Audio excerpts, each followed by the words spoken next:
அன்பார்ந்த நண்பர்களே, அருமையான தேவ ஜனங்களே, உங்கள் மத்தியிலே ஜெபத்தை பற்றி சில வார்த்தைகளை விவரிக்க விரும்புகிறேன். மனிதன் வாழ்வதற்கு சுவாசம் எவ்வளவு இன்றியமையாததோ அதுபோல உள்ளான மனுஷன் வாழ ஜெபம் மிகவும் இன்றியமையாதது. இடைவிடாமல் நாம் சுவாசிப்பது போல ஜெபமும் இடைவிடாமல் செய்யப்பட வேண்டுமென அப்போஸ்தலனாகிய பவுல் 1 தெசலோனிக்கர் 5ஆம் அதிகாரம் 17ஆம் வசனத்தில் எழுதியிருக்கிறார். ஒருமுறை 2 போதகர்கள் இடைவிடாமல் ஜெபிப்பது பற்றி விவாதித்துக் கொண்டிருந்தனர். கடைசியாக இருவருமே இடைவிடாமல் ஜெபிக்க முடியாது என்னும் முடிவுக்கு வந்தனர். அப்பொழுது அந்த வீட்டில் வேலை செய்து வந்த ஒரு கிறிஸ்தவ வேலைக்காரி இடைவிடாமல் ஜெபிக்க முடியும் என்று அங்கு வந்து கூறினாள். அதற்கு அந்த போதகர்கள் கூறினார்கள், நாங்கள் போதகர்களாயிருந்தே எங்களால் இடைவிடாமல் ஜெபிக்க முடியவில்லை, நீ எல்லா வேலைகளையும் செய்து கொண்டு எப்படி இடைவிடாமல் ஜெபிக்க முடியும் என்று கேட்டனர். அதற்கு அவள் கூறினாள், ஐயா, நான் வீடு பெருக்கும்போது ஆண்டவரே, நான் இந்த வீட்டை பெருக்கி சுத்தம் செய்வது போல நீர் என்னை சுத்திகரியும் என்று சொல்லி ஜெபித்து கொண்டிருக்கிறேன். துணி துவைக்கும் போதும் ஆண்டவரே, இந்த துணிகளை நான் சோப்பினால் துவைப்பது போல என்னை உம்முடைய இரத்தத்தால் கழுவி சுத்திகரியும் ஆண்டவரே என்று நான் வேண்டிக் கொள்கிறேன். பாத்திரங்களை நான் கழுவும் போதும் ஆண்டவரே, உம்முடைய ஆவியினால் என்னை கழுவும் என்று என்னை ஒப்படைக்கிறேன். அடுப்பை கொளுத்தும் போதும் ஆண்டவரே, என்னை பரிசுத்தாவியின் அக்கினியினால் அனல் மூட்டும் அப்பா என்று நான் வேண்டிக் கொள்கிறேன். பாத்திரத்தில் இருக்கும் பதார்த்தங்கள் பொங்கும் போது ஆண்டவரே, உமது அன்பினால் நானும் பொங்கி வழிய எனக்கு உதவி செய்யும் என்று கேட்கிறேன். சாப்பிடும் போதும் ஆண்டவரே, உம்முடைய ஆன்மீக சத்தியங்களை நான் உட்கொள்ள எனக்கு உதவி செய்யும் அப்பா என்று கேட்டுக்கொள்கிறேன். தண்ணீர் குடிக்கும் போதும் ஆண்டவரே, உமது ஆவியினால் என் தாகத்தை தீருமையா என்று நான் கேட்கிறேன். இவ்விதமாக ஒவ்வொரு வேலை செய்யும் போதும் நான் ஜெபம் பண்ணிக்கொண்டே இந்த வேலைகளை செய்வதனால் நான் இடைவிடாமல் ஜெபம் பண்ணுகிறேன் என்று கூறினாள்.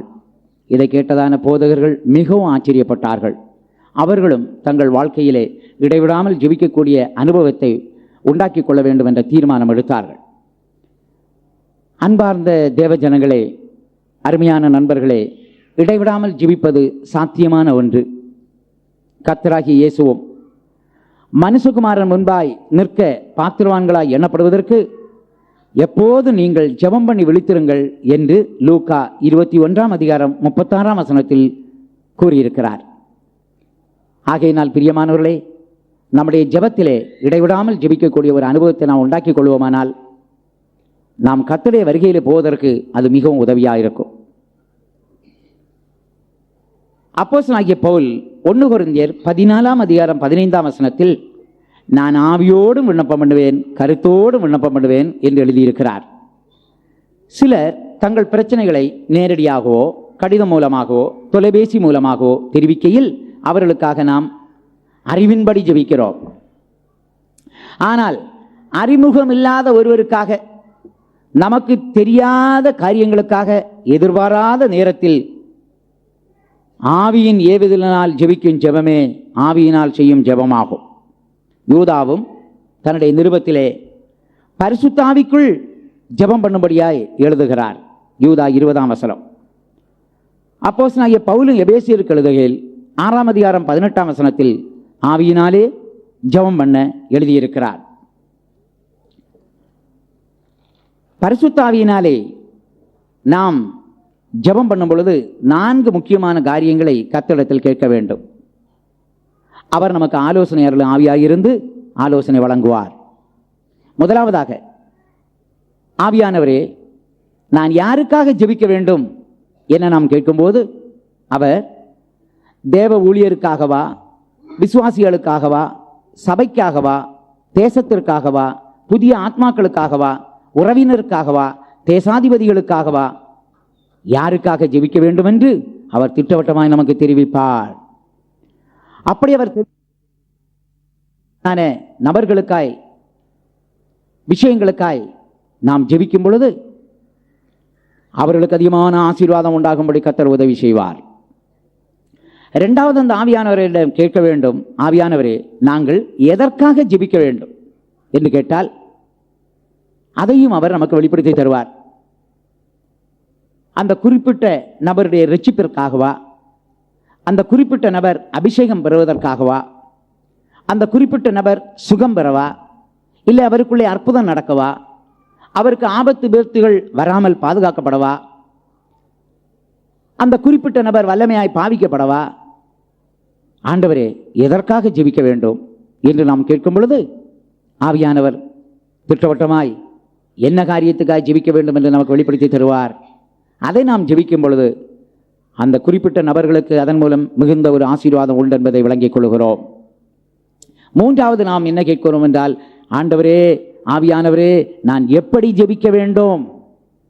அதற்கு ஆவியானவர் நாம் விண்ணப்பம் பண்ண வேண்டுமா, வேண்டுதல் செய்ய வேண்டுமா, ஜெபிக்க வேண்டுமா, ஸ்தோத்திரிக்க வேண்டுமா, இல்லை உபவாசித்து ஜெபிக்க வேண்டுமா, முழு இரவும் நாம் ஜெபிக்க வேண்டுமா என்பதையும் அவர் நமக்கு சொல்லி தருவார். பிரியமானவர்களே, இதிலே விண்ணப்பம் என்று சொன்னால் என்ன? விண்ணப்பம் என்று சொன்னால் அன்னாள் எப்படி மனங்கசந்து தேவ சமூகத்தில் அழுது விண்ணப்பம் பண்ணினாலோ அதுபோல நாமும் விண்ணப்பம் பண்ண வேண்டும் என்று கர்த்தர் சொல்லுவார். 1 சாமுவேல் 1ஆம் அதிகாரம் 10ஆம் வசனத்தில் அன்னாள் மிகவும் மனங்கசந்து அழுது விண்ணப்பம் பண்ணினாள் என்று எழுதியிருக்கிறது. அவளுடைய விண்ணப்பத்தை கர்த்தர் கேட்டு மலடியாயிருந்த அவளுக்கு ஒரு பிள்ளையை கர்த்தர் கொடுத்தார். அவனே இஸ்ரவேலை நீதியாய் நியாயம் தீர்த்த சாமுவேல் ஆகும். நாமும் சில நேரங்களில் கண்ணீர் விட்டு அழுது விண்ணப்பம் செய்தால்தான் கர்த்தர் அதை கேட்டு பலனளிப்பார். ஒரு முறை நான் ஒரு இடத்தில் இருக்கும்போது ரயில்வேயில் வேலை செய்தான ஒரு அருமையான ஒரு சகோதரனுக்கு உடம்பெல்லாம் கட்டி வந்து மிகவும் கஷ்டப்பட்டார். நான் அவரை பார்க்க சென்றிருந்த பொழுது அவர் கூறினார், ஐயா இன்றோடு என்னுடைய விடுப்பு லீவு முடிகிறது, நாளையிலிருந்து நான் வேலை செல்லாவிட்டால் எனக்கு சம்பளம் கிடைக்காது, எனக்கு வீட்டு வாடகை கட்ட வேண்டும், வீட்டுக்குரிய பொருள்கள் வாங்க வேண்டும், பிள்ளையை படிக்க வைக்க வேண்டும், எனக்கு மாதம் கிடைக்க வேண்டிய சம்பளம் கிடைக்காவிட்டால் நான் எவ்வளோ கஷ்டப்படுவேன், ஆகையினால் எனக்காக ஜெபம் பண்ணுங்கள் என்று கூறினார். நான் அங்கே ஒரு ஜெபத்தை பண்ணிவிட்டு வீட்டுக்கு வந்து விட்டேன். விசுவாச வீட்டுக்கு வந்த பிறகு கர்த்தரிடம் கேட்டேன், ஆண்டவரே அந்த குறிப்பிட்ட நபருக்காக நான் பல விதத்திலே ஜெபம் பண்ணி பார்த்து விட்டேன், சுகம் கிடைக்கவில்லை. தனியாக ஜெபித்தேன், சபையாராக ஜெபித்தோம், வீட்டுக்கு போய் ஜெபித்தேன், ஆனால் விடுதலை கிடைக்கவில்லை. நான் என்ன செய்ய வேண்டும் என்று கேட்டேன். அப்பொழுது ஆண்டவர் சொன்னார், நீ அவருக்காக கண்ணீர் விட்டு அழுது ஜெபிப்பாயானால் நான் உன் கண்ணீரை கண்டு அவருக்கு விடுதலை கொடுப்பேன் என்று சொன்னார். நான் தேவ சமூகத்தில் இருக்கும்போது திடீரென்று எனக்கு கண்ணீர் வரவே இல்லை. கண்ணீர் வருவதற்கு நான் என்ன செய்வது? ஆண்டவர் சொன்னார், அந்த குடும்பத்தை கொஞ்ச நேரம் தியானம் பண்ணு என்று சொன்னார். அந்த குடும்பம் படப்போகிற பாடுகளை நினைத்து பார். அவருக்கு சம்பளம் கிடைக்காவிட்டால் வீட்டு வாடகை கட்ட முடியாது, வீட்டுக்குரிய பொருள்கள் வாங்க முடியாது, பிள்ளையை படிக்க வைக்க முடியாது. ஆகையினால் அந்த குடும்பத்தின் நிலவரத்தை கொஞ்ச நேரம் சிந்தித்துக் கொண்டிருந்து கர்த்தர் கூறினார். நான் நினைத்து கொண்டே இருக்கும்போது இருதயத்தில் ஒரு பெரிய பாரம் உண்டாகி அந்த குடும்பத்தை நினைத்து கண்ணீர் விட்டு அழ ஆரம்பித்தேன். நான் அழுது கொண்டே இருக்கும்போது திடீரென்று ஒரு நபர் வந்து என்னை தட்டுவதை நான் கண்டேன். கண்ணை திறந்து பார்த்தால் எந்த சகோதரனுக்காய் நான் ஜெபித்து கொண்டிருந்தேனோ அதே சகோதரன் வந்து என்னை தட்டுகிறார். அவர் என்னை பார்த்து கேட்டார், ஐயா ஏன் அழுகிறீர்கள்? நான் சொன்னேன், உமக்காகத்தான் ஐயா நான் அழுது கொண்டிருக்கிறேன் என்று சொல்லி இருந்து வந்ததான கண்ணீரை எடுத்து இயேசுவின் நாமத்தில் அவர் மேலே தெளித்து இயேசுவின் நாமத்தில் உண்மையில் இருக்கிறதான எல்லா கட்டிகளும் இதோடு சுகமாக கடவது என்று கூறினேன். பிரியமானவர்களே, அவர் அங்கிருந்து வீட்டுக்கு போய்விட்டார். அடுத்த நாள் காலையில் அவருக்கு என்ன நடந்தது என்று பார்க்கும்படியாய் நான் வீட்டுக்கு சென்றிருந்தேன். வீட்டிலே அவரை காணோம். அவருடைய மகளை கூப்பிட்டு கேட்டேன், அப்பா எங்கே? ஐயா நேற்றைக்கு இரவாக எல்லா கட்டிகளும் குணமாகி இன்றைக்கு எங்க அப்பா காலையிலேயே வேலைக்கு போய்விட்டார் என்று கூறினார். கரங்களை உயர்த்துவா சொல்லுவோம். ஹல்லேலூயா. ஆகையினால் அந்த குறிப்பிட்ட நபருக்காக நான் ஜெபம் பண்ணி பார்த்தேன், ஸ்தோத்திரம் பண்ணி பார்த்தேன், தனியாக ஜெபித்தேன், சபையாராக ஜெபித்தோம், ஆனால் விடுதலை கிடைக்கவில்லை. அந்த குறிப்பிட்ட நபருக்காய் கண்ணீர் விடும் வரைக்கும் கர்த்தர் கிரியை செய்ய முடியாமல் இருந்தது. எசேக்கியா ராஜாவை பார்த்து ஆண்டவர் சொல்லுகிறார், உன் கண்ணீரை கண்டேன். தாவீது சொல்லுகிறான், என் அலைச்சல்களை நீர் அறிவீர், என்னுடைய கண்ணீரை உம்முடைய துருத்தியிலே வையும், அவைகள் உம்முடைய கணக்கில் அல்லவோ இருக்கிறது. ஆகையினால் அருமையான தேவ ஜனமே, சில பிரச்சனைக்காக ஆவியானவர் கண்ணீர் விட்டு ஜெபிக்க சொல்லுவாரானால், நீ கண்ணீர் விடுவாயானால், அந்த கண்ணீர் எல்லாம் ஆண்டவர் துருத்திகளிலே வைத்திருக்கிறார், அவைகளெல்லாம் ஆண்டவருடைய கணக்கில் இருக்கிறது. அது ஆண்டவருடைய நினைப்பூட்டுதலாய் வரும். அப்பொழுது அவர் என்ன செய்வார்? உன் கண்ணீரை கண்டு, உன் கண்ணீரை நினைத்து நிச்சயமாய் கிரியை செய்ய வல்லவராயிருக்கிறார். ஒருவேளை நீ தேசத்துக்காக விட்ட கண்ணீராயிருக்கலாம், சபைக்காய் விட்ட கண்ணீராயிருக்கலாம், கீழ்ப்படியாத உன்னுடைய பிள்ளைகளுக்காய் விட்ட கண்ணீராயிருக்கலாம், ரட்சிக்கப்படாதவனுடைய புருஷனுக்காய் விட்ட கண்ணீராயிருக்கலாம், முரட்டாட்டம் பண்ணுகிறவனுடைய மனைவிக்காய் விட்ட கண்ணீராயிருக்கலாம். ஆனால் அந்த கண்ணீரை கண்டு கிரியை செய்யக்கூடிய ஒரு கர்த்தர் நமக்கு இருக்கிறார். ஆகையினால் சில நேரத்தில் கர்த்தர் விண்ணப்பம் பண்ண சொன்னால் அந்நாளை போல விண்ணப்பம் பண்ணுங்கள். உங்கள் இருதயத்தை தேவ சமூகத்தில் ஊற்றுங்கள். சில நேரத்தில் ராக்காலங்களில் நாம் சத்தமிட்டு ஜெபிக்க முடியாவிட்டாலும் அந்நாளை போல உதடுகள் மட்டும் அசையட்டும், உள்ளம் உருகட்டும். அப்படியானால் அந்த ஜெபம் யாருக்கும் தெரியாது. ஏனென்றால் பல சூழ்நிலைகளிலே நாம் இருக்கிறோம். ஆதி நாட்களைப் போலல்ல, நாம் சத்தமிட்டு ஜெபிக்க முடியாத ஒரு காலநிலையிலே சூழ்நிலையிலே நாம் இருக்கிறபடியினால் ஆண்டவர் என்னென்ன காரியத்துக்காக கண்ணீர் விட சொல்லுகிறாரோ நீங்கள் கண்ணீர் விட்டு பாருங்கள், நிச்சயமாய் அந்த காரியத்திலே ஜெயம் உங்களுக்கு உண்டு. இரண்டாவதாக வேண்டுதல். யோபு தன் சிநேகிதருக்காக வேண்டுதல் செய்தபோது கர்த்தர் அவன் சிறையிருப்பை மாற்றினார். கர்த்தர் அவன் சிறையிருப்பை மாற்றினார். மனிதன் சுயநலமற்றவனாக மற்றவர்களுக்காக ஜெபிக்க வேண்டும் என்ற முறைமையை கர்த்தர் கொண்டு வரும்படியாகத்தான் இந்த வேண்டுதலை வைத்திருக்கிறார். எத்தனையோ நேரங்களில் நமக்காக, குடும்பத்திற்காக, பிள்ளைகளுக்காக, எனக்காக ஜெபித்துவிட்டு நாம் ஜெபத்தை முடித்து விடுகிறோம். அதன் மூலமாக ஒரு சுயநலம் உருவாகி கொண்டிருக்கிறது. இந்த சுயநலத்தை சுட்டரிக்க மற்றவர்களை பற்றி ஒரு பாரம், பொறுப்பு, உத்தரவாதம் நமக்கு உண்டாகும்படி இந்த வேண்டுதல் என்ன சொல்லக்கூடிய ஒரு முறைமையை உண்டாக்கி வைத்திருக்கிறார். யோபுவும் தனக்காகவும் பிள்ளைகளுக்காகவும் ஜெபித்து ஜெபித்து பழக்கப்பட்டானே ஒழிய மற்றவர்களுக்காக ஜெபிக்கக்கூடிய ஒரு பழக்கம் எனக்கு இல்லை. ஆனால் இப்பொழுது ஆண்டவர் ஒரு பயிற்சிக்குள்ளே கொண்டு வந்து விட்டார். யோபுவின் சிறையிருப்பு மாற வேண்டுமானால் அவன் தன் சிநேகிதருக்காய் வேண்டுதல் செய்ய வேண்டும். பிரியமானவர்களே, நான் ஓரிடத்தில் இருக்கும் பொழுது ஒரு அருமையான சகோதரிக்கு கால்வலி. அந்த சகோதரிக்காக உபவாசித்து பார்த்தோம், சுகம் கிடைக்கவில்லை. சபையார் ஜெபித்து பார்த்தோம், சுகம் கிடைக்கவில்லை. கர்த்தரிடத்தில் கேட்டேன். கர்த்தர் சொன்னார், நீ அவளிடமே சொல்,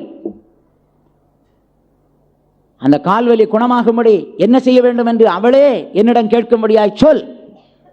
நான் போய் அந்த சகோதரியிடம் சொன்னேன். நீயே ஆண்டவரிடம் கேள், கர்த்தர் உனக்கு வெளிப்படுத்தி தருவார்.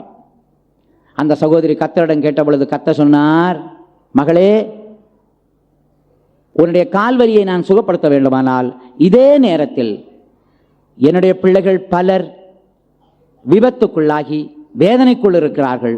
அவர்களுக்காக நீ ஜெபம் பண்ணுவாயானால், அவர்களுக்காக வேண்டுதல் பண்ணுவாயானால் உன்னுடைய காலில் இருக்கிற வலியை நான் நீக்குவேன் என்று கூறினார். அந்த நேரத்தில் தான் தேவனுடைய ஊழியர்கள் சிலர் பாஸ்டர் ஏசி தாமஸுடைய அடக்காராதனை முடித்துவிட்டு திரும்பி ஊருக்கு போகும் பொழுது செங்கல்பட்டு தாண்டி ஒரு பெரும் விபத்துக்குள்ளாகி சிலர் மரித்து போனார்கள். பலர் வேதனையோடும் வலியோடும் கஷ்டத்தோடு இருந்த காலம்தான் அந்த நாட்கள். ஆண்டவர் இந்த அம்மாவிடம் சொல்லி, என்னுடைய பிள்ளைகள் வேதனையோடு வலியோடு இருக்கிறார்கள், அவர்களுக்காக நீ வேண்டுதல் செய்தால் உன்னுடைய கால் வலியை மாற்றுவேன் என்று கூறினார். இந்த வெளிப்பாடு கிடைத்தவுடனே அந்த சகோதரி தனக்காக ஜெபிப்பதை விட்டுவிட்டு வேதனையிலும் வலியிலும் கஷ்டத்திலும் இருக்கிறதான தேவனுடைய பிள்ளைகளுக்காய் ஜெபிக்க ஆரம்பித்தாள். உடனே அவளுடைய வலி நீங்கிற்று. ஆகையால் அருமையான தேவ ஜனமே, நண்பர்களே, உங்களுக்கு பிரச்சனையா, வலியா, வேதனையா, வியாதியா, பாவத்தின் தாக்குதலா? சாத்தானின் தாக்குதலா?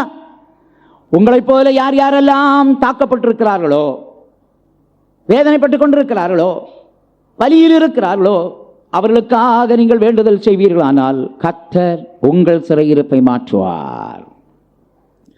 ஆகையினால் பிரியமானவர்களே, சுயநலமெல்லாம் போய் பொதுநலம் உண்டாக மற்றவருடைய நலத்தை நாம் பேணும்படியாய் கர்த்தர் இப்படி ஒரு முறைமையை வைத்திருக்கிறபடியினால் யார் யார் இந்த நிலையிலே கஷ்டப்படுகிறார்களோ அவர்களுக்காக நாம் வேண்டுதல் செய்ய வேண்டும். யோபு தன் சிநேகிதருக்காய் வேண்டிக் கொண்ட பொழுது கர்த்தர் அவன் சிறையிருப்பை மாற்றினார். மூன்றாவதாக ஜெபம். ஜெபம் என்றால் அப்போஸ்தலனாகிய பவுல் ரோமாபுரியாருக்கு எழுதுவது போல 15ஆம் அதிகாரம் கடைசி வசனங்களிலே எழுதுகிறார், நான் என் ஜெபங்களிலே போராடுவது போல நீங்களும் போராட வேண்டும் என்று வேண்டிக் கொள்கிறேன் என்று கூறுகிறார். பிரியமானவர்களே, ஜெபம் என்றால் போராட்டம். நாம் தேவனோடு போராட வேண்டும். யாரை போல? யாக்கோபை போல. யாக்கோபு தன் சொந்த ஊருக்கு திரும்பி வரும்போது தன் மனைவிகளையும் மறுமனையாட்டிகளையும் ஆற்றுக்கு அக்கறைப்படுத்தி விட்டு தன்னுடைய 11 குமாரர்களையும் ஆற்றுக்கு அக்கறை வைத்துவிட்டு அவன் பிந்தி தனித்திருந்து போராடி ஜெபம் பண்ணினான். அந்த போராடுகிற ஜெபத்திலே சில சோதனையும் வந்தது. திடீரென்று அவனுடைய கால் சுளுக்கி விட்டது. ஆனால் சுளுக்கு வந்தாலும் ஜெபத்தை அவன் விடவே இல்லை. என்னை ஆசீர்வதித்தால் ஒழிய நானுமே விடமாட்டேன் என்று போராடி கொண்டிருந்தான். அப்பொழுது அங்கே இருந்த ஒரு புருஷன் சொன்னான், பொழுது விடுகிறதே. நேரத்தை ஞாபகப்படுத்துகிறான். யாக்கோபுடைய தீர்மானம் என்னவென்றால், பொழுது விடிந்தாலும் சரி நான் விட போறதில்லை. என்னை நீ ஆசீர்வதித்தால் ஒழிய நான் உண்மை விடமாட்டேன். பிரியமானவர்களே, சில காரியங்களுக்காக நாம் இப்படி போராட வேண்டும். குறிப்பாக ஆவிக்குரிய காரியங்களுக்கு நாம் போராடி ஜெபிக்க வேண்டும். ஜனங்கள் ரட்சிக்கப்பட வேண்டுமா? போராடி ஜெபியுங்கள். ஞானஸ்நானம் எடுக்க வேண்டுமா? போராடி ஜெபியுங்கள். பரிசுத்தாய் பெற வேண்டுமா? போராடி ஜெபம் பண்ணுங்கள். வியாதி சுகமாக வேண்டுமா? போராடி ஜெபம் பண்ணுங்கள். பிசாசுகள் துரத்தப்பட வேண்டுமா? போராடி ஜெபம் பண்ணுங்கள். சபையிலே எழுப்புதல் உண்டாக வேண்டுமா? போராடி ஜெபியுங்கள். தேவனுடைய ஊழியர்கள் எழும்ப வேண்டுமா? போராடி ஜெபியுங்கள். ஊழியக்காரர்கள் அக்கினி ஜுவாலையாய் மாற வேண்டுமா? போராடி ஜெபியுங்கள். ஆனால் சரீரபிரகாரமான காரியத்திற்காகவும் எழுத்துக்குரிய காரியங்களுக்காகவும் நாம் போராடி ஜெபிக்கவே கூடாது. நம்முடைய தேவைகளை ஆண்டவருக்கு தெரிவிப்பதில் தவறில்லை.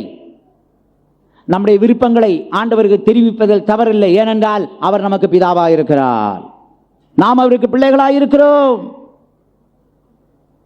ஆனால் அந்த எழுத்துக்குரிய சரீரபிரகாரமான காரியங்களை தெரிவித்து விட்டு என்ன சொல்ல வேண்டும் என்றால், ஆகிலும் என் சித்தப்படியல்ல உம்முடைய சித்தப்படியே ஆக கடவது. கர்த்தராகிய இயேசு அதைத்தான் செய்தார். பிதாவே, இந்த பாத்திரம் என்னை விட்டு நீங்க கூடுமானால் நீங்கட்டும், ஆகிலும் என் சித்தப்படியல்ல உம்முடைய சித்தப்படியே ஆக கடவது. ஆகையினால் பிரியமானவர்களே, உன்னுடைய படிப்பு சம்பந்தமான காரியமானாலும் சரி, வேலை சம்பந்தமான காரியமானாலும் சரி, நீ குடியிருக்கக்கூடிய காரியமானாலும் சரி, இடமாற்றம் வாங்கக்கூடிய விஷயமானாலும் சரி, உத்தியோக உயர்வு கிடைப்பதானாலும் சரி, கல்யாண விஷயமானாலும் சரி, சரீரபிரகாரமான எழுத்துக்குரிய எல்லா காரியங்களையும் ஆண்டவருக்கு தெரியப்படுத்துவதில் தவறில்லை. ஆனால் தேவ சித்தத்துக்கு ஒப்பு கொடுத்து ஜெபிக்க வேண்டுமே ஒழிய போராடி நாம் ஜெபிக்க கூடாது.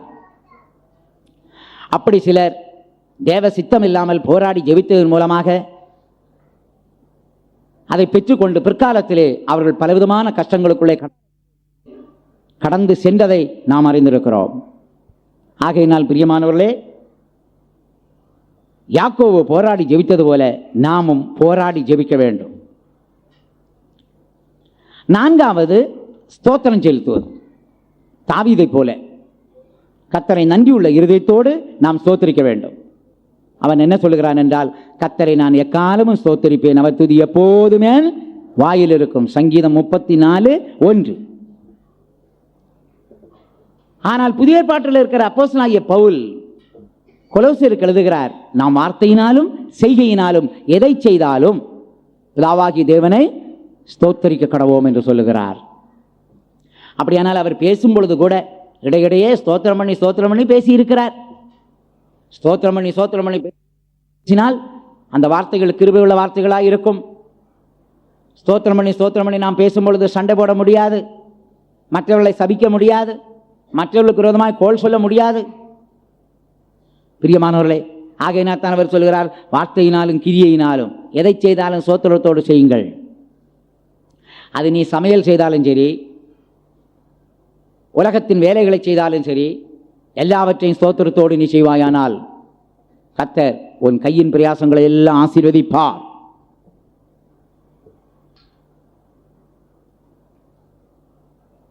ஒரு தடவை ஒரு சகோதரிக்கு மிகவும் அவர்கள் மரண தருவாயில் இருக்கிறார்கள் என்று வீட்டிலிருந்து ஆள் வந்தது. நான் போயிருந்தேன். அப்பொழுது ஆண்டவரிடம் கேட்டேன், ஆண்டவரே, இந்த சகோதரிக்காக நான் என்ன செய்ய வேண்டும்? விண்ணப்பம் பண்ண வேண்டுமா? வேண்டுதல் செய்ய வேண்டுமா? ஜெபம் பண்ண வேண்டுமா? ஸ்தோத்திரம் பண்ண வேண்டுமா? கர்த்தர் சொன்னார், 1 மணி நேரம் ஸ்தோத்திரம் பண்ணு என்று சொன்னார். உடனே நான் முழங்கால் படியிட்டு ஸ்தோத்திரம் பண்ணிக்கொண்டே இருந்தேன். கண் திறந்து பார்த்து டைம் பார்க்கும் பொழுது, நேரம் பார்க்கும் பொழுது 30 நிமிஷம் ஆகியிருந்தது. ஆனால் இன்னும் அந்த சகோதரி அப்படியே மிகவும் மரண தருவாயில் படுத்து கிடந்தார்கள். இன்னும் அதிக நேரம் ஸ்தோத்திரம் பண்ணிவிட்டு நேரம் பார்த்த பொழுது 45 நிமிஷம் ஆகியிருந்தது. ஆனாலும் அந்த சகோதரி மரண தருவாயில் படுத்து கொண்டே இருந்தார்கள். இன்னும் அதிக நேரம் ஸ்தோத்திரம் பண்ணிவிட்டு பார்த்தால் 55 நிமிடமாயிருந்தது. ஆனாலும் அந்த ஸ்திரீ எழும்பவே இல்லை. கர்த்தர்ட்ட சொன்னேன், ஆண்டவரே, இன்னும் 5 நிமிஷம் தான்ப்பா இருக்கு, நீ இதுக்குள்ள ஒரு கிரியை செய்யத்தான்ப்பா வேணும். ஏறக்குறை 55 நிமிஷம் நான் ஸ்தோத்திரம் பண்ணி கொண்டிருந்ததை பார்த்து கொண்டிருந்த ரட்சிக்கப்படாத அந்த அம்மாவுடைய புருஷன் மிகவும் ஆத்திரத்தோடு நடந்து கொண்டே இருந்தார். ஒரு பக்கம் அவர், மறுபக்கம் இந்த அம்மா. ஆண்டவரே, எப்படியாவது நீர் இரக்கம் பாராட்ட வேண்டும் அப்பா என்று சொல்லி இன்னும் ஸ்தோத்திரம் பண்ணி கொண்டே இருந்தேன். கடைசியில் ஸ்தோத்திரம் பண்ணி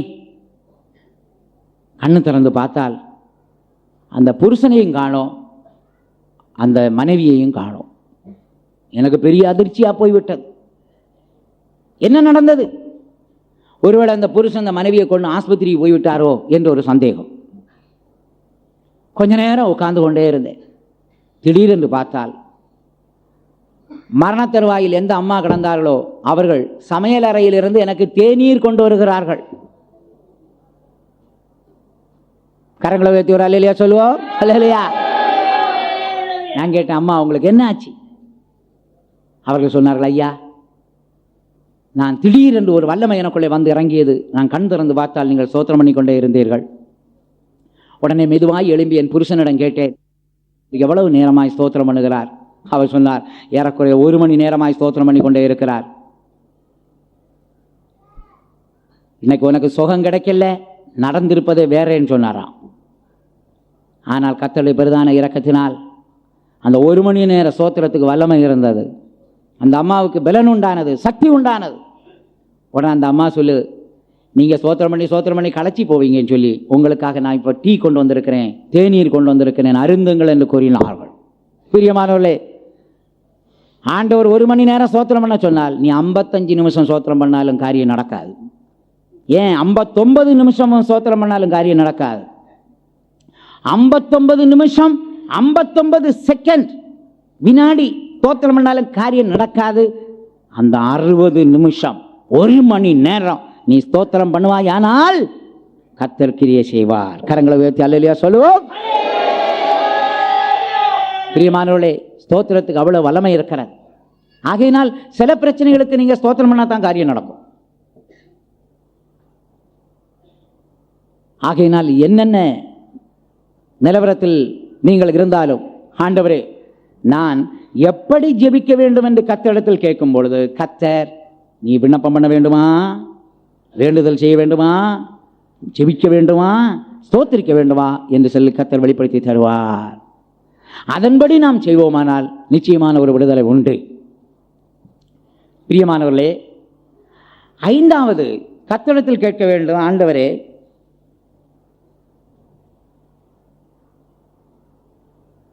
சில காரியங்களுக்கு நான் விண்ணப்பம் பண்ணுகிறேன், வேண்டுதல் பண்ணுகிறேன், ஜெபம் பண்ணுகிறேன், ஸ்தோத்திரம் பண்ணுகிறேன். இன்னும் நான் என்ன செய்ய வேண்டும் என்று கேட்டால் கர்த்தர் சொல்லுவார், உபவாசித்து ஜெபிக்கும்படி சொல்லுவார். எப்படி ஜெபிக்க வேண்டும்? கர்த்தர் சொல்லுவார், உபவாசித்து ஜெபி. சில பிரச்சனைகள் தீர, சோதனையில் ஜெயிக்க, பிசாசுகளை மேற்கொள்ள நாம் உபவாசித்து ஜெபிக்கத்தான் வேண்டும்.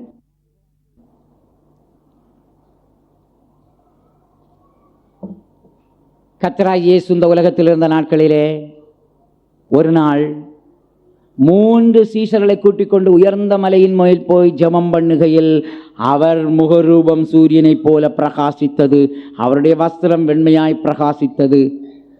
பரலோகத்திலிருந்து ஒரு சத்தம் உண்டானது, இவர் என்னுடைய நேசகுமாரன், இவருக்கு செவி கொடுங்கள். சீஷர்கள் இயேசுவின் மேலிருந்த மகிமையை கண்டார்கள். அந்த இயேசுவோடு கூட மோசேயும் எலியாவும் சம்பாஷித்ததை அவர்கள் கேட்டார்கள். அவர்கள் பாடுகளை குறித்து பேசிக்கொண்டிருந்தார்கள். இவ்விதமான ஒரு சம்பவம் நடந்து கொண்டிருக்கும் பொழுது மற்ற சீஷர்கள் எல்லாரும் கீழே இருந்தார்கள். ஒரு தகப்பன் பிசாசு பிடித்திருந்த தன்னுடைய மகனை சீஷர்களிடத்தில் கொண்டு வந்தான். ஆனால் அவர்களால் அதை துரத்த முடியாமல் போய்விட்டது.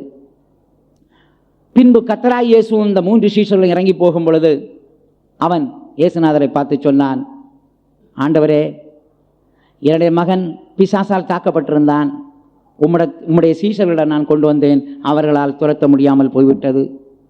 அப்பொழுதுதான் ஆண்டவர் மிகுந்த வைராக்கியத்தோடு சொன்னார், அவிசுவாசமுள்ள சந்ததியே, நான் எதுவரைக்கும் பொறுமையாயிருப்பேன், அவனை என்னிடத்தில் கொண்டு வாருங்கள். அது மட்டுமல்ல, தகப்பனை பார்த்து சொன்னார், நீ விசுவாசிக்க கூடுமானால் எல்லாம் ஆகும். அவன் கண்ணீரோடு சொன்னான், ஆண்டவரே, என்னுடைய அவிசுவாசம் நீங்கும்படி எனக்கு உதவி செய்யும். ஆண்டவராகிய இயேசு அந்த மகனுக்குள்ளே கிரியை செய்தான் அந்த பிசாசை துரத்தி விட்டு அவனுக்கு பூர்ண விடுதலை வாங்கி கொடுத்தார். பின்பு தனியாயிருக்கும் போது சீஷர்கள் கேட்டார்கள், ஆண்டவரே, எங்களால் ஏன் அதை துரத்தி விட முடியாமல் போயிற்று? கர்த்தராகிய இயேசு சொன்னார், உங்கள் அவிசுவாசம்தான். இந்த ஜாதி பிசாஸ் ஜெபத்தினாலும் உபவாசத்தினாலுமே அன்றி மற்ற எந்த விதத்திலும் புறப்பட்டு போகாது. ஆகையினால் சில பிசாசுகள் துரத்தப்பட வேண்டுமா? உபவாசம் எடுக்க வேண்டும். எப்படி உபவாசம் எடுப்பது? எத்தனை நாள் எடுப்பது? சில பிரச்சனைக்காக ஒரு நாள் எடுத்தாலே போதும். சில பிரச்சனைகளுக்காக 3 நாள், சில பிரச்சனைகளுக்காக 7 நாள், சில பிரச்சனைகளுக்காக சிலர் 40 நாள் எடுத்திருக்கிறார்கள். அதில் தண்ணீர் குடித்து உபவாசம் எடுப்பது ஒரு அனுபவம், தண்ணீர் குடியாமலும் அப்பம் புசியாமலும் உபவாசம் எடுப்பது இன்னொரு அனுபவம். முக்கியமாக சூனிய பிசாசு, மந்திரவாத பிசாசு, இவைகளையெல்லாம் மேற்கொள்ள, இவைகளை துரத்த, இவைகளின் வல்லமை நிர்மூலமாக நாம் தண்ணீர் குடிக்காமலும் கூட உபவாசம் எடுக்க வேண்டியதாய் வரும். மோசே 40 நாள் அப்பம் புசியாமலும் தண்ணீர் குடியாமலும் மலை உச்சியிலே இருந்தான். எதற்காக? கர்த்தரிடத்திலிருந்து கற்பனைகள், நியாயங்கள், பிரமாணங்கள் எல்லாம் பெற்றுக்கொள்ளும்படியாக. நினிவே பட்டணம் அழிக்கப்பட போவதாக யோனாவின் மூலம் கர்த்தர் சொன்னாரே, அந்த ராஜா என்ன பண்ணினான்? அவன் ரெட்டுடுத்தி சாம்பலிலே உட்கார்ந்து உபவாசித்தான். அது மட்டுமல்ல, தேசம் எங்கும் கட்டளையிட்டான். மனுஷர்கள், மிருகங்கள் சாப்பிடவும் கூடாது, மேயவும் கூடாது, தண்ணீர் குடிக்கவும் கூடாது. அது எவ்வளவு கடுமையான உபவாசம். கடைசியில் அந்த உபவாசத்தை பார்த்து கர்த்தரே தன்னுடைய தீர்ப்பை மாற்றினார். நினிவே பட்டணத்தை அழிக்க மாட்டேன் என்று சொன்னார். ஆகையினால் சில நேரத்தில் சில தண்டனைகள், நியாய தீர்ப்புகள் வரக்கூடியதாக இருந்தாலும் நாம் நம்மை தாழ்த்தி உபவாசித்து தண்ணீர் குடியாமல் அப்பம் புசியாமல் தாழ்த்தும் போது கர்த்தருங்கூட மனஸ்தாபப்படுகிறார், தீர்ப்பை மாற்றுகிறார். ஆகையினால் சில காரியங்கள் உபவாசித்தால் ஒழிய உங்களுக்கு வெற்றி கிடைக்கவே கிடைக்காது. ஆகையினால் பிரியமானவர்களே, உபவாசித்து ஜெபிக்கக்கூடிய ஒரு அனுபவத்தை நாம் நமக்குள்ளே உண்டாக்கிக் கொள்ள வேண்டும். இன்னும் ஆண்டவரை பார்த்து, ஆண்டவரை இன்னும் நான் எப்படி ஜெபிக்க வேண்டும் என்று கேளுங்கள். கர்த்தர் சொல்லுவார், முழு இரவும் ஜெபிக்கும்படி சொல்லுவார். சில காரியங்கள் சாதிக்க வேண்டுமா, முழு இரவும் தூங்காமல் விழித்திருந்து ஜெபம் பண்ண வேண்டும். ஆண்டவராகிய இயேசு அப்போஸ்தலரை தெரிந்து கொள்ளும் முந்தின இரவிலே என்ன பண்ணினார் என்றால் முழு இரவும் ஜெபம் பண்ணினார் என்று எழுதியிருக்கிறது. லூக்கா 6ஆம் அதிகாரம் 12-13 வசனங்கள். முழு இரவும் ஜெபித்து மறுநாள் காலையில் அப்போஸ்தலரை அழைத்தார். ஏனென்றால் அப்போஸ்தலரை அழைப்பது சாதாரண விஷயம் அல்ல, முக்கியமான விஷயம். இப்படி சில முக்கியமான விஷயங்களுக்காக முழு இரவும் தேவ சமூகத்தில் காத்திருந்து ஜெபிக்க வேண்டும். அப்படியானால் தான் நாம் தேவனுடைய சித்தத்தையும் தேவனுடைய நோக்கத்தையும் நாம் பகுத்தறிய முடிகிறது.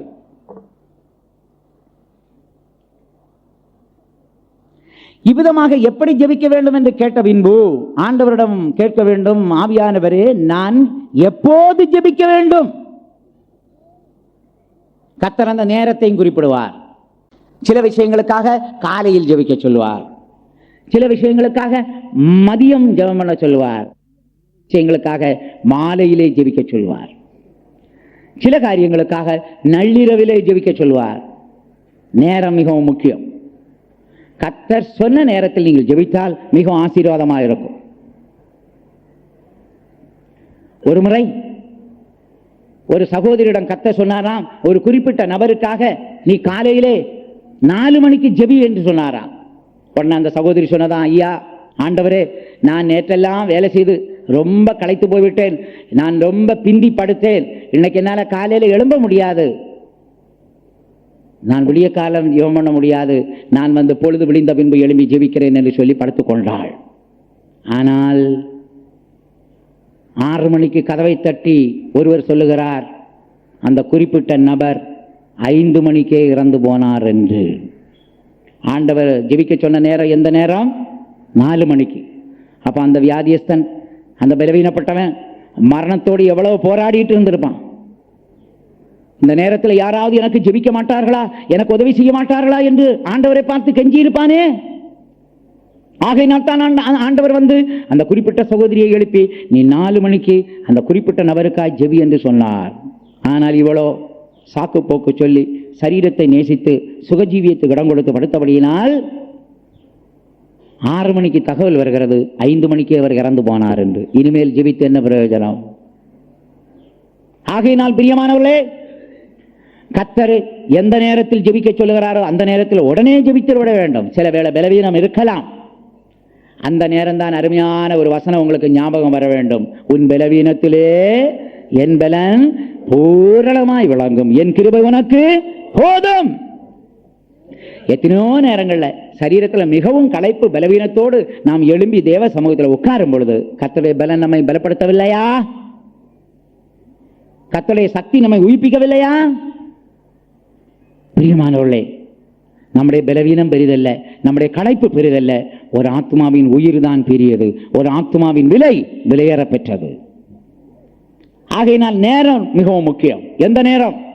கர்த்தர் சில நேரத்தை குறிப்பிடுவார். அப்போ சில காலத்திலும் கூட ஜெப வேளை என்று சொல்லக்கூடிய ஒரு வேளை இருந்திருக்கிறது. பேதுருவும் யோவானும் ஜெப வேளையாகிய 9ஆம் மணி நேரத்திலே தேவாலயத்துக்கு போனார்கள். அவர்களுக்கு என்று ஒரு ஜெப வேளை இருந்தது. இதுபோல ஆவியானவரிடம் கேட்க வேணும், ஆண்டவரே என்னுடைய ஜெப வேளை எந்த வேளை? சிலருக்கு கர்த்தர் விடிய காலம் 2 - 3 என்று சொல்லி இருக்கிறார். வேறு சிலருக்கு 3 - 4 என்று சொல்லி இருக்கிறார். வேறு சிலருக்கு 4 - 5 என்று சொல்லி இருக்கிறார். வேறு சிலருக்கு காலையில் 10 - 11 என்று சொல்லி இருக்கிறார். வேறு சிலருக்கு மத்தியான 2 - 3 என்று சொல்லி இருக்கிறார். ஜெப வேளை நிச்சயமாக நாமும் தெய்வமும் உறவாடக்கூடிய ஒரு நேரம். கர்த்தர் நம்மை சந்திக்கும் நேரம், கர்த்தர் நம்மோடு பேசும் நேரம், நாம் தெய்வத்தோடு பேசும் நேரம். அந்த வேளையை நாம் கட்டாயம் கண்டுபிடிக்கத்தான் வேண்டும். ஜெப வேளை, அந்த நேரம் மிகவும் முக்கியம். அந்த நேரத்தில் எந்த சந்தர்ப்ப சூழ்நிலை வந்தாலும், தடைகள் வந்தாலும் நாம் கர்த்தருடைய சமூகத்தில் இருந்து விட வேண்டும். ஆகையினால் நேரம் மிகவும் முக்கியம். ஜெபத்திலே நமது ஜெபங்கள் கேட்கப்பட நாம் என்ன செய்ய வேண்டும் என்று சொல்லி சிலர் கேட்பார்கள். முதலாவதாக, நம்முடைய இருதயம் நம்மை குற்றவாளியாய் தீர்க்காமல் அவருடைய கற்பனைகளை கைக்கொண்டு அவருக்கு பிரியமானதை செய்தால் நம்முடைய ஜெபங்கள் கேட்கப்படும் என்று 1 யோவான் 3:21-22 வசனங்களில் படிக்கிறோம். ஆகையினால் ஜெபத்தில் உட்கார்ந்த உடனே நம்முடைய குற்றவாளியாய் நம்முடைய இருதயம் தீர்க்கிறதா என்று கண்டுபிடிக்க வேண்டும். நாம் செய்த தவறுகளை நமக்கு சுட்டிக்காட்ட நமக்கு ஒரு இருதயம் இருக்கிறது, நமக்கு ஒரு மனசாட்சி இருக்கிறது. நம்முடைய இருதயமே நம்மை குற்றவாளியாய் தீர்க்குமானால் நாம் தேவனுக்கு முன்பாக எப்படி தைரியமாக நிற்க முடியும்? ஆகையினால் ஜெபத்தில் உட்கார்ந்த உடனே, ஆண்டவரே,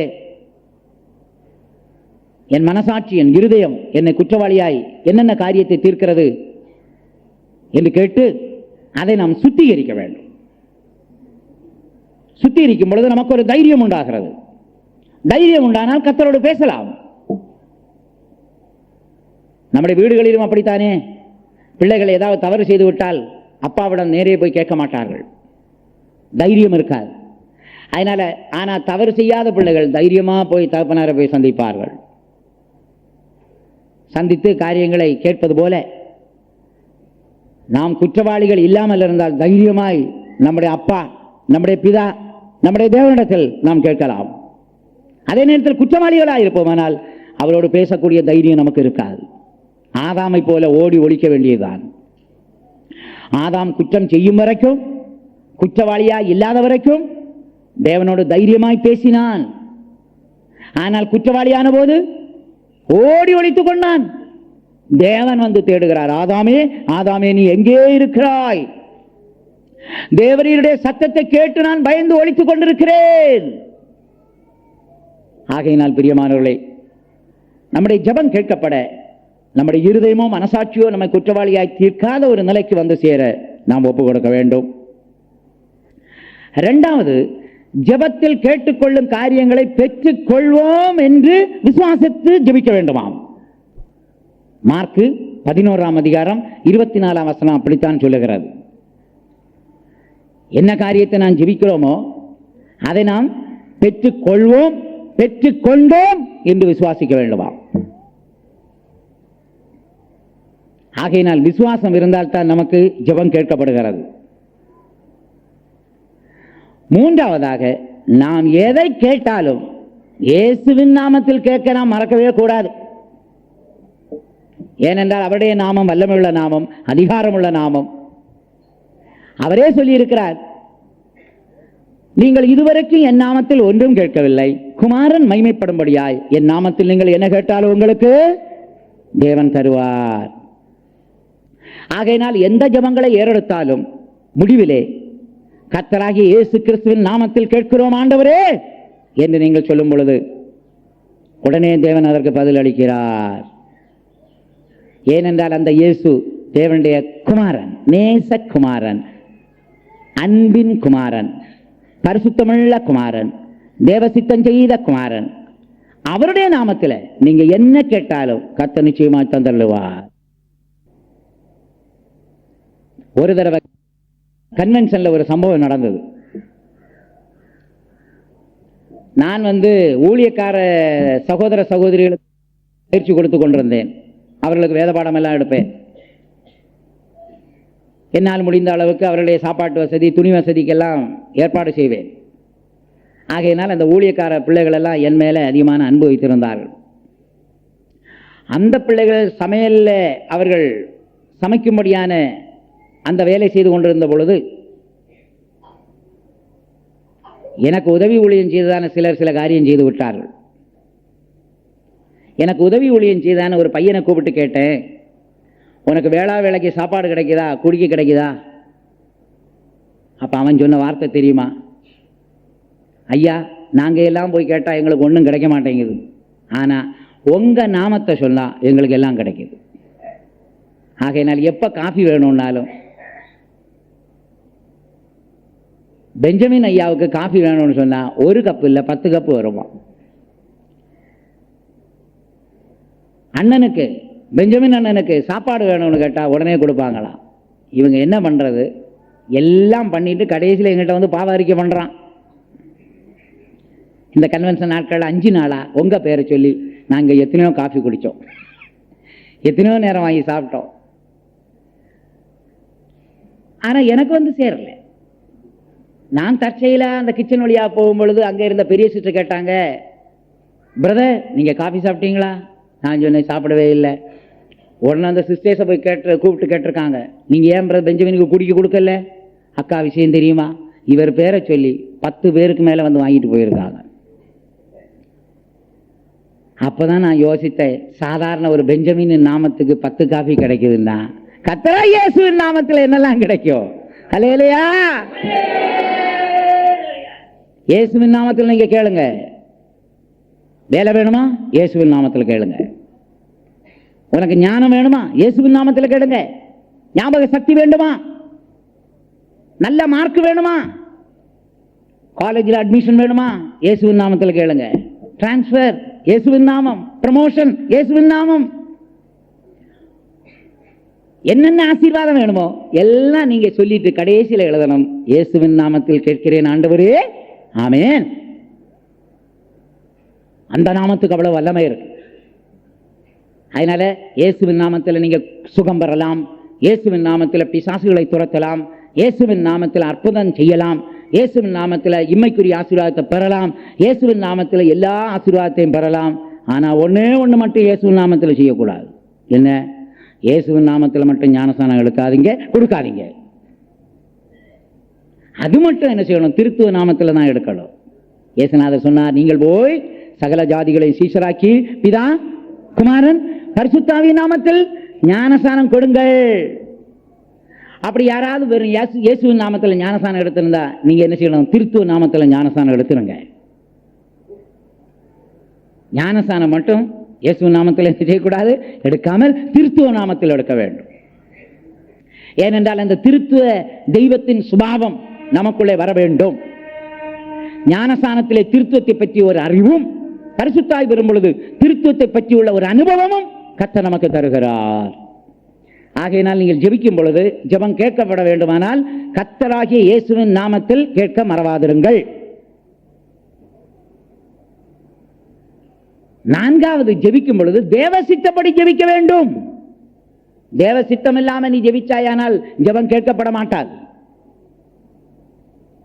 1 யோவான் 5ஆம் அதிகாரம் 14ஆம் வசனத்திலே நாம் அவருடைய சித்தத்தின்படி கேட்டால் அவர் செவி கொடுக்கிறார் என்று எழுதியிருக்கிறார். ஆகையினால் தேவ சித்தம் என்ன என்று பகுத்தறிந்து அதை மட்டும் கேளுங்கள், கர்த்தர் உடனே உங்களுக்கு அதை கொடுப்பார்.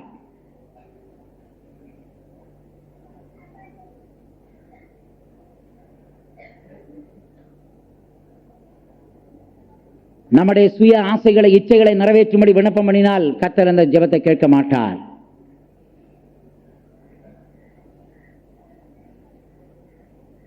ஆகையினால் நாம் பண்ணுகிற ஜெபம் தேவ சித்தப்படி அமைய வேண்டும்.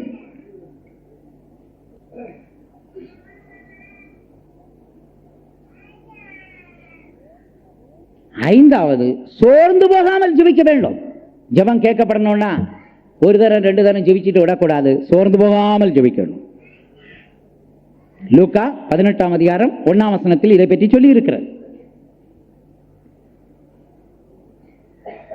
தேவன் தம்மை நோக்கி இரவும் பகலும் கூப்பிடுவர்களாகிய தம்மால் தெரிந்து கொள்ளப்பட்டவர்களின் விஷயத்தில் நீடிய பொறுமை உள்ளவர்களாயிருந்து சீக்கிரத்திலே அவர்களுக்கு நியாயம் செய்வார் என்று லூக்கா 18:7-8 வசனங்களில் எழுதப்பட்டிருக்கிறது. கர்த்தர் சில விஷயங்களுக்கு நீடிய பொறுமையாக இருந்துதான் சீக்கிரத்தில் பலனளிப்பார்.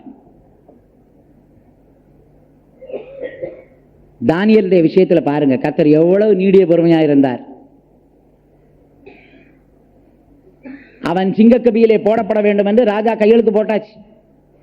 ஆனா அந்த தானியேல் பயப்படவே இல்லை. தினமும் தான் செய்து வருகிற பிரகாரமாக எருசலேமுக்கு நேராய் பலகணிகளை திறந்து வைத்து தினமும் 3 வேளை என்ன பண்ணினான்? ஜெபம் பண்ணினான், ஸ்தோத்திரம் செலுத்தினான். கர்த்தர் உடனே ஜெபத்தை கேட்டாரா? இல்லை, நீடிய பொறுமையாக இருந்தார். ஜெபம் கேட்கப்படவில்லையோ என்று சந்தேகம் உண்டாகக்கூடிய அளவுக்கு இருந்தது.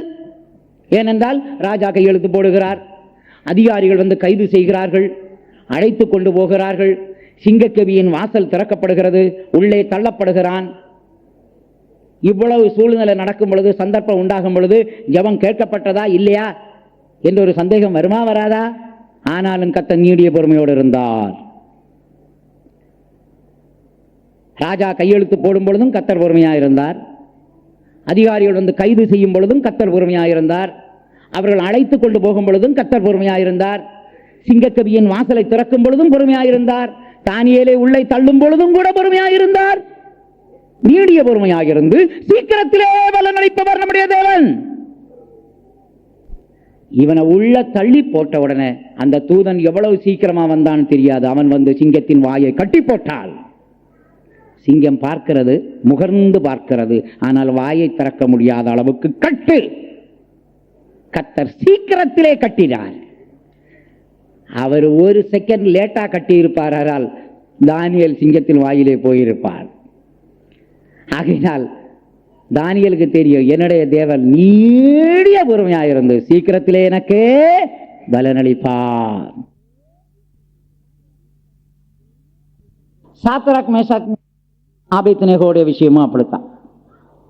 அவர்களுடைய ஜெபத்தையும் கர்த்தர் கேட்டு நீடிய பொறுமையாயிருந்தார்.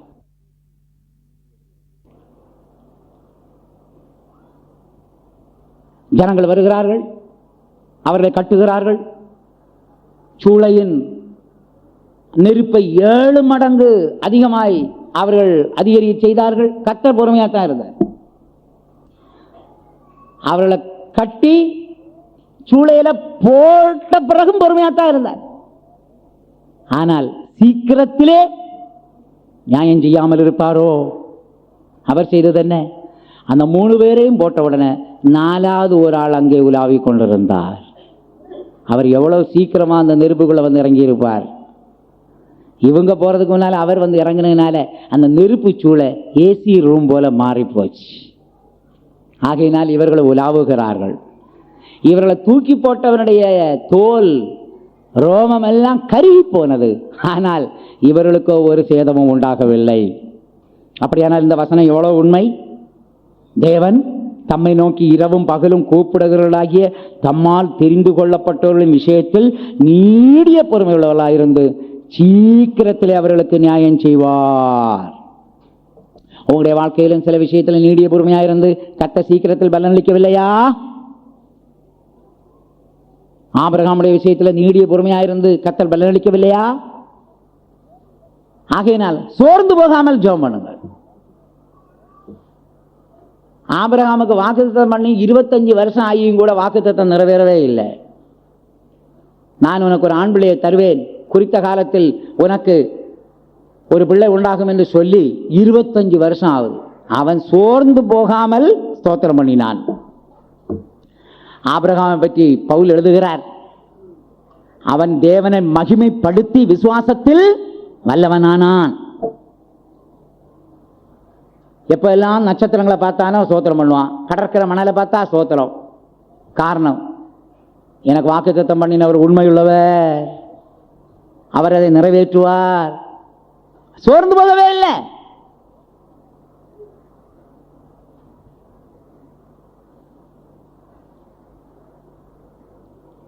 ஆகையினால் பிரியமானவர்களே, சோர்ந்து போகாமல் ஜெபம் பண்ணுங்கள் என்று கர்த்தராகிய இயேசு நமக்கு அருமையான ஒரு ஆலோசனை தருகிறார்.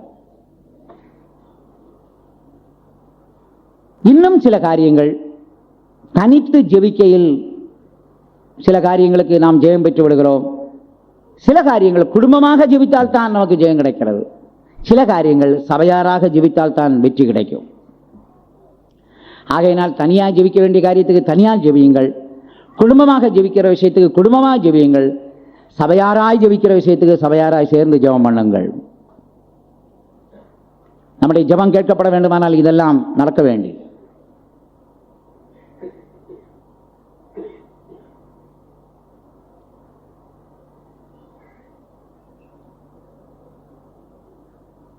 ஒருமுறை ஒரு கூட்டத்துக்குள்ள பெற்றோர்கள் வரும் பொழுது பிள்ளைக்கு ரொம்ப சீரியஸா மரண தருவாயில் இருக்கிறது என்று சொல்லி என்ன செய்தாங்க, கூட்டத்தில் ஒரு சீட்டு எழுதி தந்தாங்க.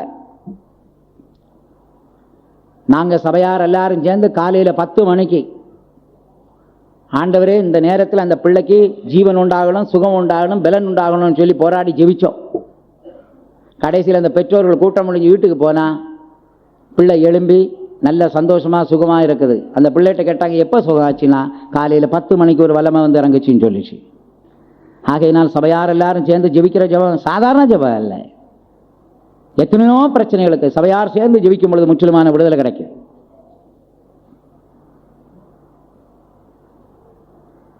இப்ப அண்மையில் நடந்த சம்பவம், நம்முடைய ஜீஜானுடைய அக்காவுக்கு ரொம்ப சீரியஸா இருக்குன்னு சபையில ஜெபிச்சோமே, ஞாயிற்றுக்கிழமை திங்கக்கிழமை போய் அவர் தன்னுடைய சகோதரியை சந்தித்து கேட்ட நேரத்தில் அவர்கள் சொன்னார்களாம், நேற்றைக்கு காலையில கர்த்தருடைய வல்லமை என்னை தொட்டு எனக்கு பூர்ண சுகம் கிடைத்தது என்று சொல்லி.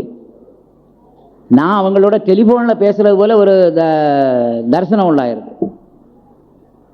சௌக்கியமா இருக்கீங்களான்னு நான் கேட்கறது போலையும், அவங்க சோமா இருக்குன்னு சொல்றது போலையும் டெலிஃபோன் கான்வர்சேஷன் அந்த தரிசனம் உண்டாயிருக்கு, அந்த ரொம்ப சீரியஸாக இருக்கும்போது. ஆகையினால் சபையாரா சேர்ந்து ஜெபிக்கிற ஜெபம் சாதாரண ஜெபம் அல்ல. சில காரியம் ஜெயம் எடுக்கணுமா, சபையாரா சேர்ந்து ஜெபிக்கணும். சில காரியங்களுக்கு வெற்றி கிடைக்க வேண்டுமா, குடும்பமா ஜெபிக்கணும். சில காரியங்களை ஜெயம் கிடைக்கணுமா, தனிப்பட்ட முறையில் கர்த்தரிடத்தில் ஜெபிக்க வேண்டும்.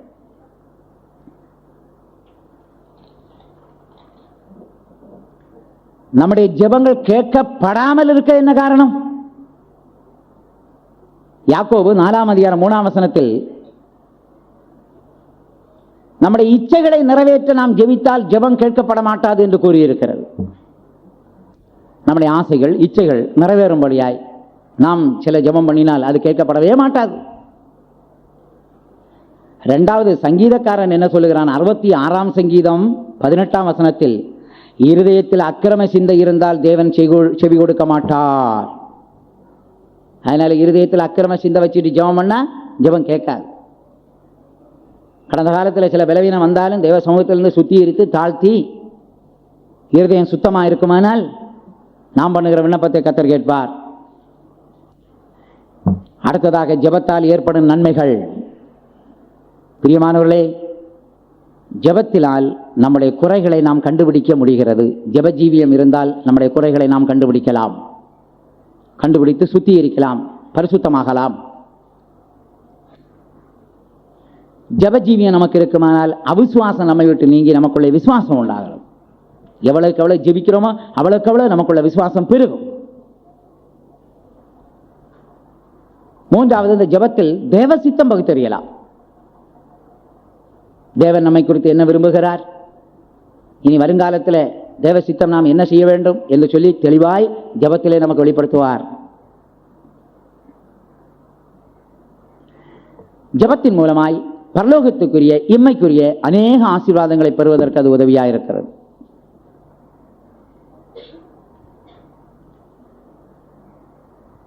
கர்த்தராகிய இயேசு ஞானஸ்நானம் பெற்று ஜெபம் பண்ணுகையில் வானம் திறக்கப்பட்டு பரிசுத்த ஆவியானவர் பிராவை போல வந்து இறங்கினார். அப்ப இயேசுவின் ஜெபம் வானத்தையே திறந்து விட்டது. அதுபோல நம்முடைய ஜெபங்கள் வானத்தின் பலன்களை திறக்கும்,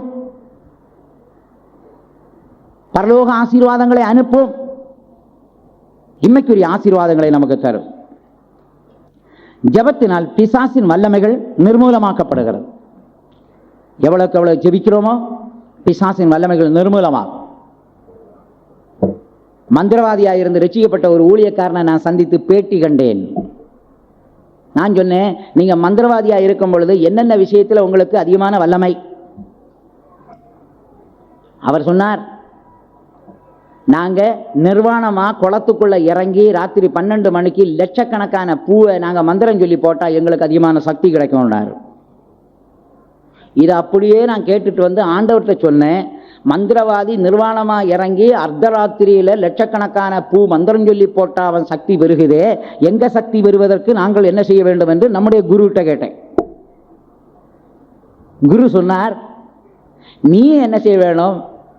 ஆண்டவரே, நான் ஒண்ணும் இல்லைன்னு சொல்லி ஒன்றை நிர்வாணியாய் தாழ்த்த வேணும். என்னிடத்துல ஒண்ணுமே இல்லைன்னு சொல்றதுதான் அந்த நிர்வாணியா மாறுறது. அது மட்டுமல்ல, அவன் லட்சக்கணக்கான பூக்களை மந்திரம் சொல்லி போடுறது போல நீ லட்சக்கணக்கான ஸ்தோத்திரம் போடுவாயானால் நீ சக்தி உள்ள மனுஷனாய் மாறுவாய் என்று சொன்னார். ஒரு அல்லேலூயா சொல்லுவோம்.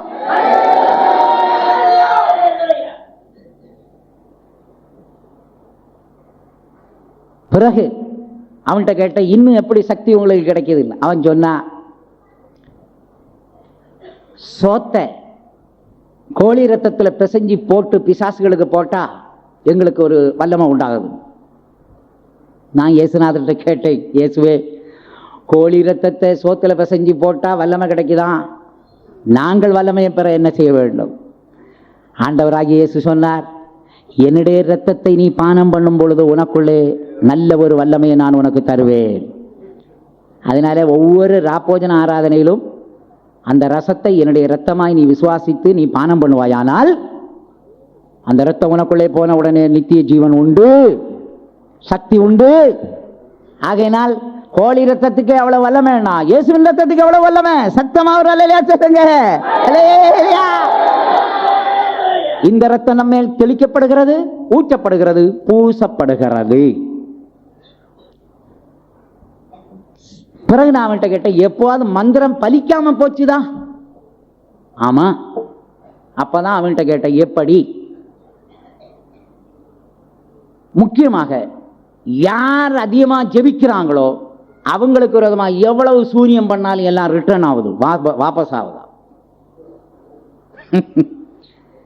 யாரு ஜெபிச்சுட்டு இருக்காங்களோ அவங்களுக்கு விரோதமா என்ன செய்ய முடியல? மந்திரவாதம் சூனியம் செய்ய முடியாது, பலிக்க மாட்டேங்குது, திரும்ப வருதான். பிசாசு வந்து சொல்லுதான், அந்த அம்மா எப்பவுமே ஜெபம் பண்ணுது, எப்பவுமே ஸ்தோத்திரம் பண்ணுது, என்னால பக்கத்துல போகவே முடிய மாட்டேங்குது. ஆகையினால் பிரியமானவர்களே, நீங்க ஜெபத்திலும் உபவாசத்திலும் இருப்பீர்களானால் சூனியம் மந்திரவாதம் உங்களை ஒண்ணுமே என்ன செய்ய முடியாது, பண்ண முடியாது.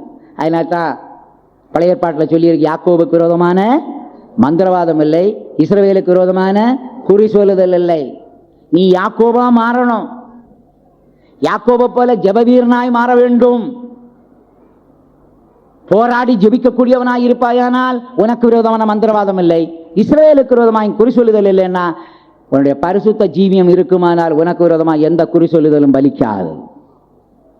அதனால ஒரு பக்கம் ஜெப ஜீவியம் இருந்தால் நீ பாதுகாக்கப்படுவாய், இல்லாவிட்டால் பரிசுத்த ஜீவியம் இருந்தால் பாதுகாக்கப்படுவாய். ரெண்டும் இருந்தால் அதிகமாக நீ பாதுகாக்கப்படுகிறாய். அதனால நமக்கு ஜெப ஜீவியமும் தேவை, பரிசுத்தமான வாழ்க்கையும் தேவை. பரிசுத்தம் இருந்தா பிசாசு பக்கத்தில் வர முடியாது. இயேசுநாதர் சொன்னது போல சொல்ல, உலகத்தின் அதிபதி வருகிறான், அவனுடைய ஒன்று என்னிடத்தில் இல்லை. தேவனால் பிறந்த எந்த மனிதனும் பாவம் செய்யான், பொல்லாங்கனவனை என்ன செய்யானா? தொடான் தொடான் தொடான். ஏன்னா அவனுக்குள்ள பரிசுத்தம் இருக்கு, தொட முடியுமா? ஆகையினால் பரிசுத்தவான்களையும் பிசாசு ஒண்ணும் பண்ண முடியாது, ஜெப வீரர்களையும் ஒண்ணும் பண்ண முடியாது. நீ பரிசுத்தவானும் ஜெப வீரருமாய் இருந்தால் உன்னை ஒண்ணும் பண்ணவே முடியாது. அல்லேலூயா. ஆகையினால் பிரியமானவர்களே, ஜெபத்தின் மூலமாய் பிசாசின் வல்லமைகள் என்ன செய்யப்படுகிறது? நிர்மூலமாக்கப்படுகிறது. இந்த ஜெபத்தின் மூலம் விழிப்பின் ஜீவியம் உண்டாகிறது. அதனால தான் இயேசுநாதர் பல இடத்துல சொன்னார், ஜெபம் பண்ணி விழித்திருங்கள், ஜெபம் பண்ணி விழித்திருங்கள். அப்ப ஒரு விழிப்பின் ஜீவியம் எப்படி வரும்னா ஜெபத்தின் மூலம் உண்டாகிறது. விழித்திருங்கள் ஜெபம் பண்றதுன்னு வேற, ஜெபம் பண்ணி விழித்திருங்கள்னா வேற. விழித்திருந்து ஜெபம் பண்ணுங்கள்னு சொன்னா இந்த சரீர பிரகாரமான காரியம். தூங்காம இருந்து என்ன செய்யணும்? ஜெபம் பண்ணணும். அதான் விழித்திருந்து ஜெபம் பண்ணுங்க. ஜெபம் பண்ணி விழித்திருங்கள்னா உள்ளான மனுஷனுடைய விஷயம். நான் எவ்வளவுக்கு எவ்வளவு ஜெபத்தில் இருக்கிறோமோ அவ்வளவுக்கு எவ்வளவு ஒரு விழிப்பின் ஜீவியம் இருக்கும்.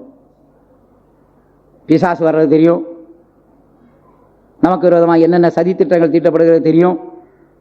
இன்னும் சொல்ல போனால் இயேசு எப்போ வருவார்னு கூட உனக்கு தெரியும். உனக்கு தெரியாம அவர் வந்துடுவாரா? உனக்குள்ள இருக்கிற ஆவியானவர் சொல்லி தருவார், இதோ இயேசு வந்து கொண்டிருக்கிறார். அவர் அங்கிருந்து புறப்பட்ட உடனே இங்க நியூஸ் கொடுத்துருவாரு, இதோ இயேசு வந்து கொண்டிருக்கிறார், இதோ சீக்கிரமாய் வருகிறேன் வருகிறேன் என்று இப்ப சொல்லுகிறார். அவர் வரும்பொழுது என்ன சொல்லுவார்? இதோ நான் வந்து கொண்டிருக்கிறேன் என்று சொல்லிக்கொண்டே வருவார். ஆகையினால் விழிப்பின் ஜீவியம் ஜெபத்தின் மூலம் உண்டாகிறது. அடுத்தது, இந்த ஜெபத்தினால் நாம் மகிமை அடையவும் மறுவப்படவும் உதவியா இருக்கிறது. இயேசுநாதர் உயர்ந்த மலையின் மேல் போய் ஜெபம் பண்ணுகையில் அவருடைய முகம் எப்படி இருந்தது? சூரியனை போல பிரகாசித்து, வஸ்திரம் வெண்மையாய் பிரகாசித்து, அவருடைய மகிமையை சீசர்கள் கண்டார்கள். ஜெபிக்க ஜெபிக்க ஜெபிக்க ஜெபிக்க நமக்குள்ள ஒரு மகிமை உண்டாகும், மறுரூபமும் உண்டாகும். இந்த ஜெபத்தின் மூலம் நல்ல ஒரு மன உறுதி உண்டாகும். ஆகையினால் பிரியமானவர்களே, இந்த ஜெபத்தால் அநேக ஆசீர்வாதம் இருக்கிறபடியினால் எப்படி சுவாசம் மனிதனுக்கு இன்றியமையாததோ அதுபோல ஜெபமும் இன்றியமையாதது. நான் சுருக்கமாக இந்த ஜெபத்தை பற்றி உங்களுக்கு தெரிவித்திருக்கிறேன். ஆகையினால் ஜெபத்தின் மூலம் அநேக ஆசீர்வாதங்களை இந்த உலகத்தில் பெற்று, அது இம்மைக்குரிய ஆசீர்வாதமானாலும் மறுமைக்குரிய ஆசீர்வாதமானாலும் நாம் பெற்று அனுபவிக்க கர்த்தர் நமக்கு உதவி செய்வது மட்டுமல்ல, இப்படி நாம் இடைவிடாமல் ஜெபம் பண்ணி கொண்டிருப்போமானால் இயேசு ஒரு நாள் வரும் பொழுது நாம் மறுரூபமாகி போய்கொண்டே இருப்போம். அப்படி ஜெபித்து ஜெபித்து ஜெபித்து கிறிஸ்துவுக்குள்ளே யார் மரிக்கிறார்களோ அவர்கள் இயேசு வரும் பொழுது உயிரோடு எழும்புவார்கள். ஆகையினால் நாம் எல்லாரும் கண்களை மூடி ஜெபம் பண்ணுவோமா? எங்கள் அருமையான நல்ல பிதாவே, இந்த வேலைக்காய் உம்மை ஸ்தோத்திரிக்கிறோம்ப்பா. ஜெப ஜீவியத்தை பற்றி நாங்கள் சிந்திக்க நீரை உதவி செய்தபடியும் ஆளுமை துதிக்கிறோம். ஆண்டவரே, ஆண்டவரே, யாருக்காக ஜெபிக்க வேண்டும், எப்படி ஜெபிக்க வேண்டும், எப்பொழுது ஜெபிக்க வேண்டும், எதற்காக ஜெபிக்க வேண்டும் என்றெல்லாம் உடைய வசனத்திலிருந்து தியானம் பண்ணினோம். ஆண்டவரே, இந்த நாட்கள் அதிகமான ஜெபாவியை எங்களுக்கு தாருமப்பா. தனித்தனியாய் ஜெபிக்க, குடும்ப குடும்பமாய் ஜெபிக்க, சபையாய் ஜெபிக்க எங்களுக்கு உதவி செய்யணும்னு வேண்டிக் கொள்கிறோம். சில நாட்களில் முழு இரவும் ஜெபிக்க எங்களுக்கு உதவி செய்யும் அப்பா.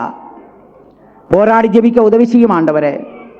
உபவாசத்தோடு ஜெபிக்க கிருபதாரும் ஆண்டவரே. எங்களுடைய ஜெப ஜீவியத்தை நீர் கட்டி எழுப்ப வேணும் என்று வேண்டிக் கொள்கிறோம். இடைவிடாமல் ஜெபிக்கக்கூடிய அந்த அனுபவத்தை எங்களுக்கு உண்டாக்கி தாரும் ஆண்டவரே. அப்படியானால் தான் மனுஷகுமாரனுக்கு முன்பாய் நாங்கள் நிற்க பாத்திரவான்களாய் மாற முடியும். ஆண்டவரே, விண்ணப்பத்தின் ஆவி எங்களுக்கு தந்து எங்களை எல்லாம் ஜெப வீரர்களாய் மாற்றும்.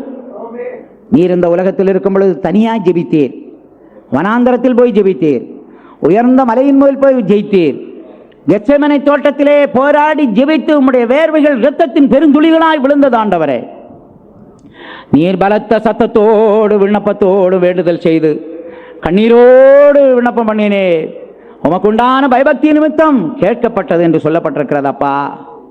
எங்களுடைய ஜெப ஜீவியத்தை கட்டி எழுப்பி உம்மை போல மாற்றி உம்முடைய வருகைக்கு என்று தகுதிப்படுத்தும். இயேசுவின் மூலம் கேட்கிறோம் பிதாவே, ஆமென்.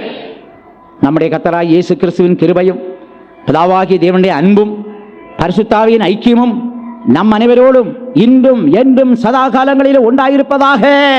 ஆமென். ஹல்லேலூயா.